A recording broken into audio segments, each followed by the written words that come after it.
I haul my sore body up the ladder to the F/V Northwind, each rung a protest after 14 hours of net pulling.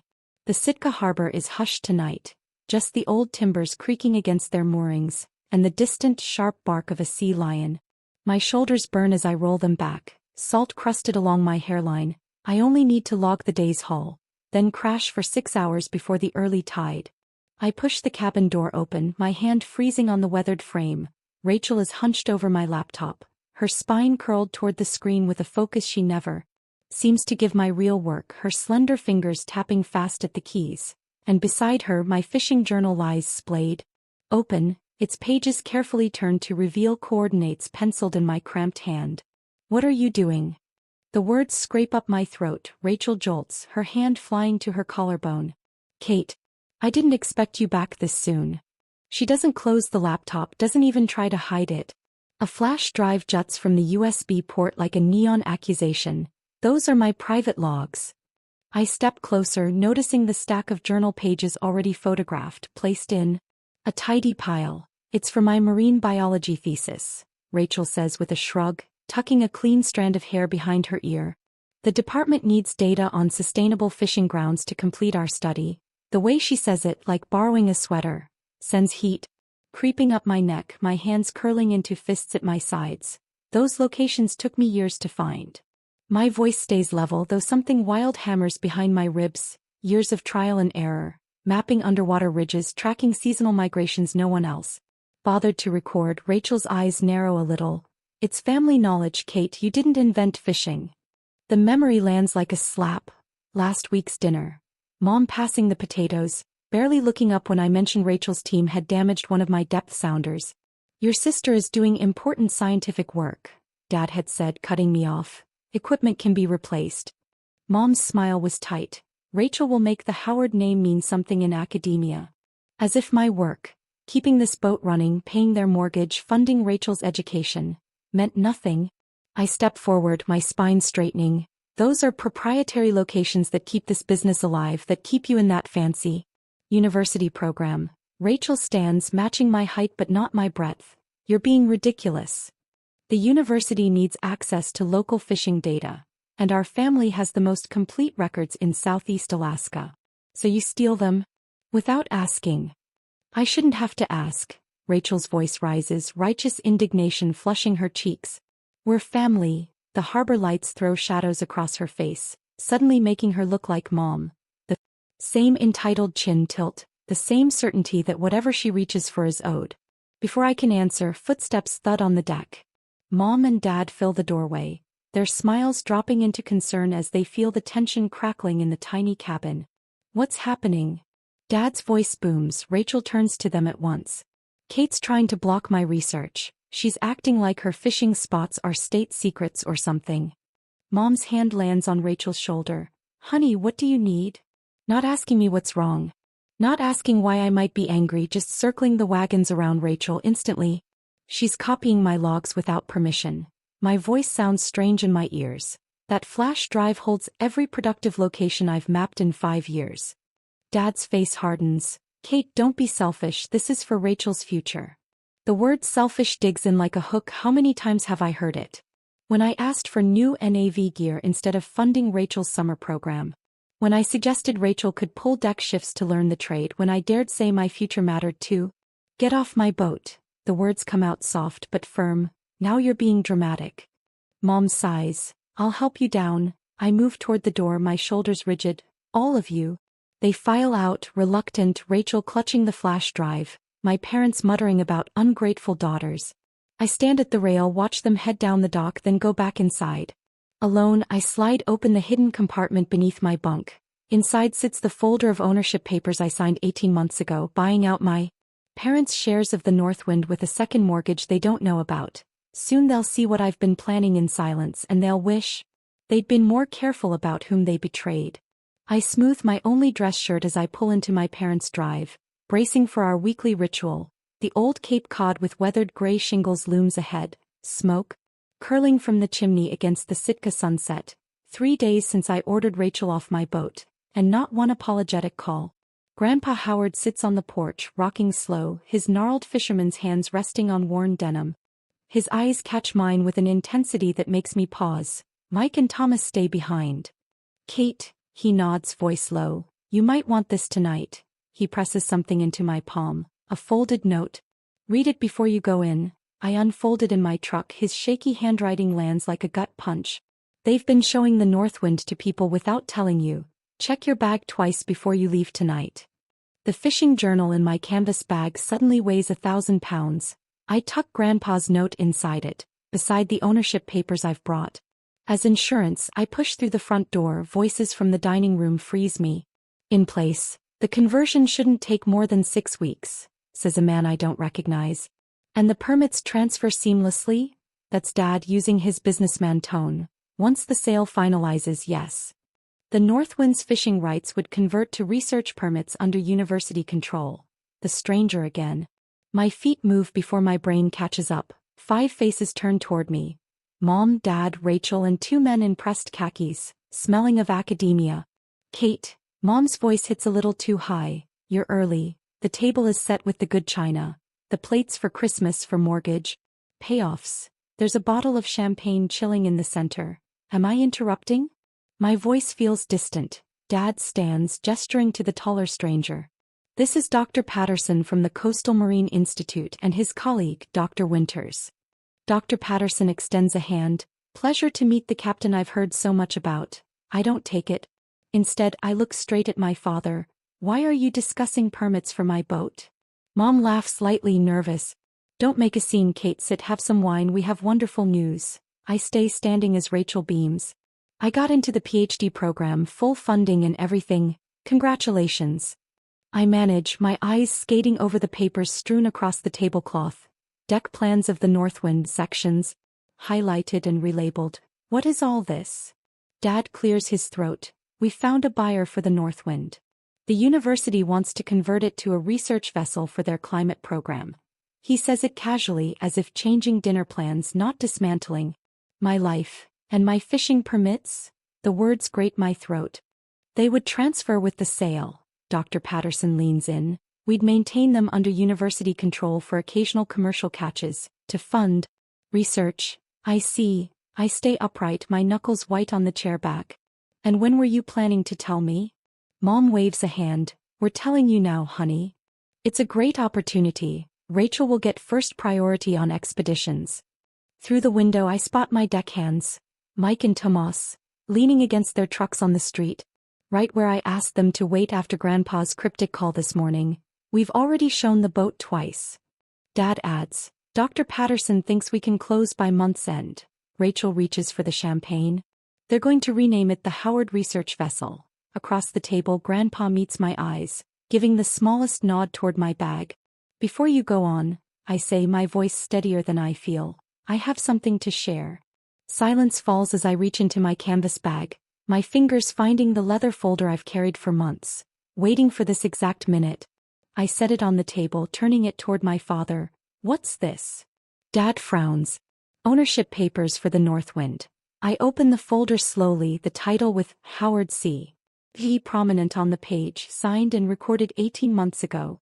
Dr. Patterson leans forward, curiosity sparking. These appear to be legitimate transfer documents. Dad's face flushes a furious red. You couldn't have afforded to buy us out. Second mortgage. I slide bank statements beside the title. I've been making payments for a year and a half. Mom's hand flies to her throat. You went behind our backs? Like you are right now? I meet her eyes. Planning to sell my livelihood without telling me? This is different, Rachel protests. This is for science, for my career. My career pays for this house. The truth tastes bitter but necessary. My work paid your undergrad, Rachel. On a boat you're trying to sell from under me. Dr. Patterson studies the documents with growing discomfort. These transfers look completely legal. Mr. Howard, you signed over your shares on, he squints, February 12th of last year. Dad's face crumples. I never signed those. You did, I say quietly, pulling another paper. The same day you asked for $15,000 for roof repairs. Remember signing that loan? I will be no V. Recognition flickers, then fury. You tricked us. No, I breathe. I protected myself. There's a difference. Grandpa hides what might be a smile behind a weathered hand. This is a family boat, Mom insists, voice climbing. Your grandfather built that business for all of us, not just you. And I've kept it running for all of us. I press my hands flat on the table. But apparently that wasn't enough, so now it's mine. The champagne sits untouched as Rachel's academic dreams collapse in real time. Dr. Patterson gathers his papers, murmuring something about family matters, contacting University Council. Through the window, Mike and Tomas straighten, posted like sentries. They've been waiting for my signal, just as I've been waiting for this moment when my family finally sees me, not as a daughter to be used, but as the captain who owns the tide. Morning fog drifts across Sitka Harbor as I snug the last line to the cleat. 3 weeks since I revealed the papers, and the war has only sharpened. I wipe salt spray from my face, squinting at the figure stomping down the dock toward me. Dad's jaw grinds before he's even within range, his boots pounding the planks like drumbeats calling battle. This isn't over, Catherine. He thrusts a manila envelope at me. My attorney says we can contest. You deliberately deceived your own family. I take the envelope, leave it sealed. I paid fair market value to the penny. You went behind our backs while living under our roof. Your roof? Heat climbs my neck. The second mortgage on the Northwind paid for that roof. For Rachel's tuition, for Mom's knee surgery. Dad reddens. We're family. Everything was meant to be shared. Funny, I say, tucking the envelope into my jacket. Sharing only seems to go one way. I'll have my attorney review this. He jabs a finger at the Northwind. Your mother is calling everyone we know. No one in Sitka will buy your catch once they hear what you did. The threat lands heavy. My phone buzzes. The 5th call from Mom's sister this morning. The smear campaign already grinding. Go home, Dad. I turn to my prep, refusing to show how the words hit. When his steps fade, I pull my phone, scrolling Rachel's tearful voicemails. Her career ruined, she says, without the Northwind. As if her academic future depends on stealing my life's work. Hours later, I'm across from Maggie Sorensen in her Juneau office. Rain streaking the harbor windows, she slides the contested documents back into her leather folio. Your purchase is ironclad. She taps her pen. Your parents signed voluntarily, notarized. The fact they didn't realize you were the buyer behind Howard C. Ulsey doesn't matter. Relief loosens the knot in my chest. They're saying I manipulated them. Kate, you paid 20% above market. Maggie's eyes narrow. If anything, they took advantage of you, Kate. I glance at the clock. I need to get back, we leave at dawn. One more thing. She nudges a folder across the desk. I confirmed your new mortgage with Dutch Harbor. The plant manager says your supply contract is secure whenever you're ready. The word whenever hangs there, we both know it's shifting from if to when. Back at the harbor, the smell of salt and diesel usually steadies me, but today Grandpa's truck in the lot quickens my pace. He's perched on a piling, a wooden box beside him, gulls wheeling overhead.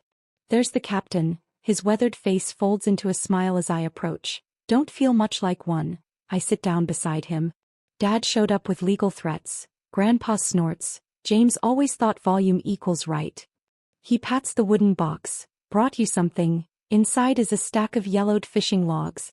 Handwritten entries going back 50 years, coordinates, catches, weather notes. A lifetime of water. Your grandmother used to say I loved these waters more than her.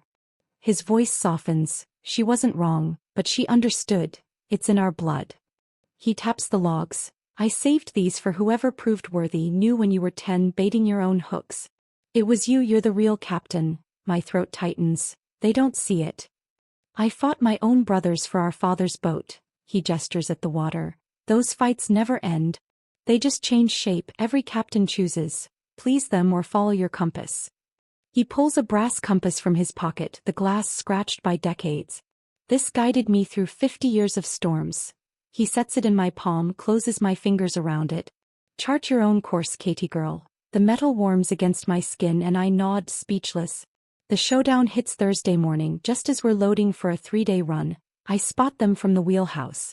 Dad, Mom, Rachel, and 4 research assistants lugging equipment cases. My deckhands see them too. Mike steps out on the dock, arms crossed. Jaden and Thomas flank him without a word. The 3 make a human wall between my family and the Northwind. We've got a schedule, Mike says, calm. Mom steps forward. This is a family matter, step aside. We work for Captain Howard. Jaden doesn't move, and she's on a tide. Rachel shoulders past the assistants. Kate, you're wrecking years of research. The university needs these waters. The university can apply for permits like everyone else. I call from the deck, the brass compass heavy in my pocket. Dad's face darkens. He turns to the researchers. Load the gear, she won't stop you. As they start forward, I raise my hand. Set foot on my vessel without permission and I'll have you arrested for trespass. The harbor master arrives, clipboard in hand. Is there a problem? Dad wheels toward him. My daughter is university research. We're filing an emergency injunction. Against the registered owner? The harbor master checks his sheet. Howard C. C has all permits in order. If you're not crew, clear the loading area. Rachel's assistants trade looks, then back away. Mom's eyes brim as she clutches Dad's arm. I waver a second, then hear Grandpa again. Choose your course. That night, I gather the crew in the galley, steam rising off coffee mugs as I spread charts. Dutch Harbor, the Bering Sea, new grounds, far from Sitka's eyes. These contracts give each of you 15% of the catch, not 10. I slide them over. I get it if the family drama's too much. Mike scans, looks up. When do we leave? Dawn. I trace our course on the chart without looking back. Thomas lifts his mug. To the Northwind. Their cups clink, something unfamiliar rises in my chest. Not anger, not hurt. Liberation. Tomorrow the horizon opens and for the first time I'll be truly at the helm of my own life. I think of the compass in my pocket, pointing toward what was always mine. To claim, the pre-dawn dark wraps the Northwind like a promise as I guide her through the narrow channel out of Sitka. My hands steady on the wheel, knuckles white with resolve. Not strain, each turn of the prop carries us farther from the only home I've known, yet. With every mile, the vice around my chest loosens another notch. We're clear of the last marker. Captain, Marco, my first mate of 7 years, stands beside me, voice low as if we're sneaking away rather than claiming what's ours. Take her to cruising speed. I nod and finally look back at Sitka's fading lights, the town sleeping, unaware the Northwind won't return to her usual slip. I didn't expect the sight to sting. The sat phone buzzes for the third time in 20 minutes. Dad again. I let it ring to silence. They'll keep calling. Marco lifts a brow, lines deepening at the corners of his eyes. Let them. I push the throttle, feel the deck rumble as the Northwind answers. The first real smile in weeks spreads across my face. We've got new grounds to find. The phone buzzes again before I finish, this time a text. Coast Guard notified of vessel theft. Return immediately or face charges. The anger I've swallowed flares hot. I thumb a reply. Vessel documentation filed with Maritime Administration shows Howard C. LLC as sole owner. Try again, Dad. I forward the title docs to the harbormaster and 3 fleet captains. Insurance against whatever story he's spinning onshore. Marco whistles low. Your old man playing the stolen boat card? Rough. Not as rough as trying to sell my livelihood out from under me. I tuck the phone away, fix on the chart plotter where our course to the Bering grounds glows. New territory for the Northwind, but I've spent months gathering intel. Studying currents, mapping the underwater ridges where king crabs stack. By mid-morning, the calls shift to Rachel. I answer on the 7th attempt. Kate, please. Her voice catches with familiar, practiced fragility. My whole program depends on access to those waters. Just one more trip, my professor. Should find another boat. I cut in, watching a pair of humpbacks surface off starboard. Or better yet, apply for proper research grants instead of stealing proprietary data. It's not stealing if it's family knowledge, she whines and my jaw tightens. Family knowledge bought with my mortgage, my fuel, my labor. I breathe out slowly. The Northwind is no longer available for Howard family use. Good luck with your thesis. I hang up, slide the phone to silent and tuck it in the galley drawer. Through the window I watch Marco and the crew prepping crab pots. Their motions synchronized by years together. They all chose to come, even knowing it meant burning bridges with the Howard name. And Sitka. By afternoon the radio crackles with familiar voices. Jensen on the Fortitude, then Bartlett on the Sea Witch. Heard you finally slipped the lines, Howard. Jensen gruffs. 'Bout time. Your old man's been telling tales at the coffee shop, Bartlett adds. But sounds like the harbor master set him straight on who owns what. The Howards aren't winning friends today. Their support loosens something in my throat. I've known these men forever, watched them defer to my father while he leveraged the Howard name. Now they're choosing sides. Mine. 3 days later, we're dropping pots in waters I've never worked. The crew is quiet, taut, knowing everything rides on this haul. I've staked it all on being right about these grounds. We haul the first string, the hydraulics groan under the weight, massive king crabs, shells gleaming, spill onto the table. The crew erupts, whoops and hollers, while I stay silent doing the math in my head. At these weights, we're staring at a record haul. That night, the plant manager calls me personally, confirming our arrival. Word is, you hit the mother lode, Howard will clear you dock space. After the call, I pull the crew into the galley. Beers appear from the cooler and I don't object when Marco slides one my way. For the first time I tell them everything. The years of my parents treating the boat as family property while I carried the notes alone. Rachel's academic theft, the last betrayal, trying to sell the Northwind out from under me. To Captain Howard, Marco says, lifting his bottle, who finally realized blood doesn't entitle anyone to steal your future. To the Northwind, someone adds, and Dutch Harbor, our new home port. I take a long pull, the cold washing away years of swallowed words. My phone shows 17 missed calls and a social ping, Mom's public post about family betrayal, already getting shredded by people who know the truth. I swipe it away without reading. Their voices can't reach me here, on my boat, among people who respect boundaries. And honest work. For the first time in my adult life, I'm navigating by my own charts, and the water ahead looks clear, right out to the horizon. 3 months later, we've made Dutch Harbor home, building evidence and a team to protect my legacy. The shadow of the Northwind stretches across the choppy water as I spot them. 3 figures huddled against the wind, small against the backdrop of plants and warehouses. My parents and Rachel, just as I expected when the harbor master called to warn me. Captain, Mick says at my side, concern wrinkling his weathered face. Want us to send them packing? I shake my head, watching their eyes sweep my vessel. New paint on the hull, a gleaming hydraulic system, crew moving sharp and efficient, ready for tomorrow's run. I'll handle this, I say, 3 months of distance having hardened something in me. I stand straighter as they near, noticing how my father's confident stride falters at the upgrades. The solar panels, the new NAV array, the name freshly lettered with Howard C. He beneath it in crisp lines. Catherine, my mother calls, using my full name the way she always does when she wants authority, her voice brittle, forced warm. The harbor is buzzing about your operation. I don't move from the rail. You're welcome aboard my vessel. One conversation, then you leave.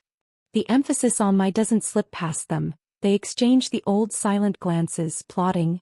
Rachel clutches a leather portfolio to her chest like a shield. Permission to come aboard, Captain? My father tries humor, but it falls flat. Granted. I lead them to the galley, freshly renovated from our record king crab haul.